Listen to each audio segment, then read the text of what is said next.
Yang buat saya nyesal adalah bukan karena saya bicara konten anjay tadi, bukan. Tapi saya nyesal adalah ya ada momen yang memang gue saya nangis.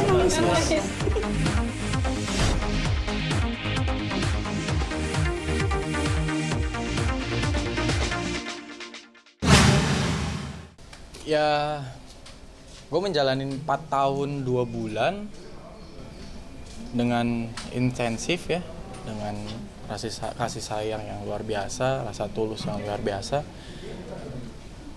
Tiba-tiba di luar bilang kalau dia memutuskan saya gitu. Ya, tentunya saya sendiri, kenapa harus caranya seperti ini ketika memang kita menjalaninya secara langsung, kenapa kita harus berakhirnya dengan cara di sosial media. Itu aja sih yang buat saya merasa kok kayaknya gue belum putus deh, karena memang belum ada kesempatan untuk gue ketemu dengan dia untuk membicarakan ini secara baik-baik. Tapi apapun keputusannya, gue tetap harus menghargai. Itu adalah keputusan. Ya gue masih berusaha, karena gue tipe orang yang gue selalu berusaha memperbaiki apapun kesalahan gue, apapun keadaan gue untuk memberikan suatu hal yang terbaik untuk pasangan gue. Dan itu gue lakukan selama 4 tahun lebih 2 bulan. Masalah tuh banyak banget dari dulu memang, tapi selalu gue yang menyelesaikan, gue berusaha untuk memperbaiki. Tapi keadaan yang saat ini, ada masalah yang datang seperti ini luar biasa, ini belum pernah terjadi di hidup saya. Belum pernah. Bisa dibilang ini ada lubang di depan saya, yang saya sudah ada di lubang. Saya masih pengen keluar dari lubang itu dan memperbaiki semuanya. Seperti itu, tapi kesempatan itu belum datang. Kalau nggak salah ya, saya itu tanggal 31 itu sempat ketemu dia, dan kita sempat bilang break secara langsung. Tapi break ini kita sering lakukan dulu-dulunya. Break itu adalah kita minta waktu untuk introspeksi dulu ketika ada kesalahan. Ketika nanti udah tahu kesalahannya apa, kita balik lagi, kita selesaikan dengan cara yang lebih tenang. Itu yang kita lakukan. Nah, itu yang kita lakukan juga pada tanggal 31 Agustus. Dan di tanggal, kalau tidak salah ya, tanggal 2 atau tanggal 3 tuh saya ngelihat dia Instastory live. Dari tim saya bilang, "Bang, ini ngomong di live nih, Bang. Katanya dia mutusin tuh." Benar nggak, Bang? Ya, tanggal 31 kita ketemu, bicara break 1 bulan paling lama untuk menyelesaikan ini semuanya, untuk meredam keadaan ini.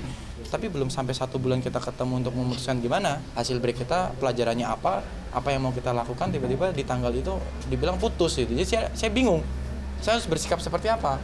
Apakah saya mengiyakan putusnya, atau saya menganggap itu bukan putus karena keputusannya belum bersama gitu loh. Tapi kalau memang itu yang dia harapkan, saya cuma minta, ayo kita selesaikan dengan baik-baik. Beri kesempatan untuk saling mengutarakan. Karena hubungan kita itu bukan hubungannya 1 bulan 2 bulan. Hubungan kita 4 tahun lebih 2 bulan. Bahkan kita pernah kerja bareng sampai keluar kota, ke Bali, ke Jogja, pernah kita sampai ke Thailand. Kita kerja bersama. Bahkan keluarga saya juga sudah pernah sering ke tempatnya dia keluarga dia juga sering ke tempat saya gitu. Kenapa harus selesainya dengan cara seperti ini gitu. Gimana saya tahu penyebab utamanya kalau saya belum pernah ngomong? Saya melihat di live-nya itu bilang kalau dia memutuskan dan sudah tidak ada hubungan lagi dengan saya. Tapi reason-nya apa? Saya belum tahu gitu loh. Sebelum kejadian ini viral, di awal posting pertama yang part 1, Salsa sempat ngobrol sama saya. Kenapa kamu lakukan gini. Ini saya jadi dihujat bla bla bla bla bla. Ya, saya juga sangat menyayangkan. Kenapa netizen harus menyerang ke orang yang tidak tepat? Kalau memang itu masalahnya saya, ya seranglah saya, bukan keluarga saya atau keluarga orang yang berada di sekitar saya. Tentunya semua orang juga tidak mau dong. Orang saya nggak salah apa-apa kok dibawa-bawa urusannya dia. Seperti itu. Dan apa yang saya lakukan ini tidak pernah membawa keluarganya Salsa, membawa Salsa ataupun siapapun. Saya berjalan dengan sendiri. Kalau memang itu spekulasinya adalah gara-gara itu, Bisa jadi. mungkin ya. Saya menyikapinya seperti ini. Saya melakukan suatu hal yang baik, bukan pelanggar hukum, tapi diterima ternyata negatif. Ya, ini adalah hal yang harus saya pertanggungjawabkan. Kalau itu dibilang nyesel, tentunya ada penyesalan, pasti ada. Kenapa dengan keadaan kayak gini gue harus kehilangan orang yang biasa gue telepon bangun tidur mau tidur gitu. Yang buat saya nyesal adalah bukan karena saya bicara konten anjay tadi, bukan. Tapi saya nyesal adalah kenapa keadaan ini terjadi. Itu aja, karena pasangan saya nggak masalah dihujat di banyak orang di sosial media, karena itu adalah kehidupan sosial media. Yang saya bermasalah adalah kehidupan nyata saya jadi ada yang hilang satu nih. Itu dia Mas, saya nggak tahu di saat saya perdana ngalamin keadaan jatuh ke lubang ya, bisa bilang ya, jatuh ke lubang, kenapa dia tidak ada di samping saya, setidaknya mengulurkan tangan dia untuk bangkit lagi di keadaan yang di atas gitu. Makanya saya masih berusaha, walaupun saya keluar dengan dari lubang itu sendiri, berusaha saya akan tetap datangi dia, karena nggak bisa dibohongin Mas, hati ketika memang sudah sayang, sudah tulus, apapun dia akan coba lakukan untuk mempertahankan. Walaupun dia abaikan ya? Walaupun dia abaikan. Misalnya Kalau sampai jalur kuning sudah melengkung, baru gue tutup. Gue sudah mencoba untuk WhatsApp dia melalui 3 nomor, saya ganti nomor baru, semua saya coba akses, no respon. Saya lewat line semua udah lakukan, tidak direspon. Lewat email tidak direspon. Lewat telepon tidak direspon. Tapi memang saya masih ada satu kondisi, saya memang masih kontak Mama Iis, karena memang saya membantu untuk sebuah usahanya, ada yang saya bantu, masih berjalan secara profesional. Jadi saya bawa santai ketika memang saya berdiskusi mengenai hal yang lain, ya tidak ada apapun. Tapi ketika berdiskusi dengan perasaan, ya saya merasa sedikit ada gap di sini dengan pasangan saya yang kemarin. Gini Mas, saya tipe orang kalau datengin langsung itu kan rumahnya dia ya. Ketika saya datang tiba-tiba diusir, saya bisa di yang enggak kan, perlakuan tidak menyenangkan atau apa. Walaupun itu tidak mungkin ya, tapi ketika orang yang saya datangnya tidak nyaman, itu akan bahaya buat saya. Lebih baik kalau memang saya diizinkan, saya akan datang detik itu juga.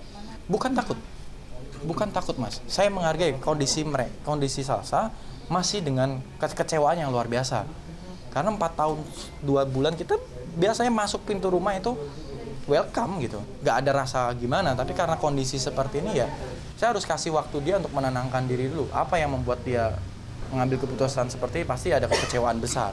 Ketika kekecewaan itu masih besar, mau diajak ngomong apapun juga tidak akan bisa sesuai harapan kita.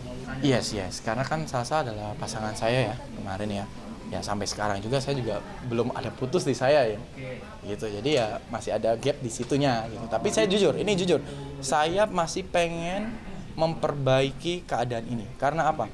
Lebih baik kita mempertahankan daripada mencari yang baru. Banyak orang cerai masih bisa rujuk kembali. Banyak orang putus masih bisa kembali lagi. Banyak orang salah masih bisa memperbaiki lagi. Dan saya berharap kesempatan itu datang ke saya. Oke, gue buka kacamata karena mata nggak bisa bohong. Setuju ya? Nah, gue buktiin nih. Jadi gini, selama hampir tanggal 32 sampai sekarang berapa ya? 21 berarti berapa hari? 19 hari. Alhamdulillah, gue tidak melampiaskan rasa kegelisahan gue ke hal yang negatif. Tapi tidak dipungkiri kalau setiap gue mau tidur dan gue bangun tidur, gue mencari Salsa. Banyak orang berusaha untuk, udahlah obat wanita adalah wanita, obat laki-laki adalah laki-laki kecewanya. Tapi gue bilang, no, gue belum ada kata putus bro. Ketika gue bilang, gue meladenin orang yang lain, ternyata ini gak putus, nyesel banget gue. Sampai detik ini gue masih tidak membuka hati manapun. Saya pengen ketemu, apapun keputusannya. Bisa balik, alhamdulillah. Tidak bisa balik, ya gue hargai, tapi tatap muka. Karena janji gue sama dia pada saat pacaran adalah saya tidak akan pernah selingkuh. Tidak akan pernah selingkuh. Kalau selingkuh, lu boleh putusin gue lewat telepon, kapanpun. Karena itu kesalahan gue, berarti gue menduakan lu. Tapi ketika itu tidak saya lakukan, lebih baik kita ngomong biasa kan. Itu aja sih. Hak dia untuk memutuskan itu ada di dia. Makanya lu sampai kata Raffi sampai nangis-nangis ya. Bener gak tuh? Raffi Ahmad ini yang ngomong, kita mah. Gue nggak tahu pas. Gue sempat ada. Gue sempat telepon Salsa itu sebelum tanggal 2. Memang teleponan sebelum kita ngobrol break. Sebelum tanggal 30 Agustus kita teleponan. Nah, gue nggak tahu di situ ada Raffi Ahmad apa enggak. Gue nggak tahu itu. Tapi memang ya, ketika kita sekuat apapun laki-laki, ketika urusan hati itu adalah titik lemah laki-laki. Tapi benar berarti nangis pada saat itu. Ya. Pas saat telepon. Ya ada momen yang memang gue saya nangis. Gue mungkin laki-laki bucin ya. cinta. Judul nih. Orang bilang bucin apaan sih gitu, tapi ternyata gue ngerasain sekuat-kuatnya laki-laki di luar, segarang-garangnya laki-laki, sekelas mungkin petarung McGregor, dia cuma punya satu titik lemah, hati. Entah itu orang tua, entah itu keluarga atau pasangannya. Wah, itu pertanyaan yang gue harus buka kamus 4 tahun 2 bulan, Mbak. Karena rasa cinta itu, lo ini jujur loh, gue seminggu pertama nggak ada rasa sama Salsa. Karena kan baru kenal. Di lokasi, gue nggak tahu Salsa ternyata anaknya Mama Is. Setelah 2 minggu gue kenal dia, Mama Is datang ke lokasi, kita cinlok itu. Walah, ternyata anaknya Diva, Mama Is. Gue berangkat suka dengan dia, belum tahu background dia siapa. Itu sih. Oke. Mas, mungkin terakhir. Apa nih? Terakhir. Yes. Kalau Salsa dikabarin dekat sama cowok lain gitu, lo nyesek gak sih ada disebut? Waduh, emang iya? Iya, katanya Kata nggak siapa? lagi sama tuh. Ternyata dia Memet marah nih, Memet nih. Rido gimana? Oh, kalau Rido, gue bisa bilang kalau Rido itu memang mantannya dia. Tapi itu dianggap Mama Is adalah anaknya dia karena anak asuhnya. Karena kemarin waktu ke Bandung juga ada gue loh. Ada gue kalau Rizky itu nikah, kita datang menikahkan, walinya adalah Mama Is keluarga. Dan setahu saya Rido juga punya pacar ya. Setahu saya ya, karena gue pas di Bandung itu melihat sendiri siapa orangnya. Mungkin kalian tahu lah siapa orangnya.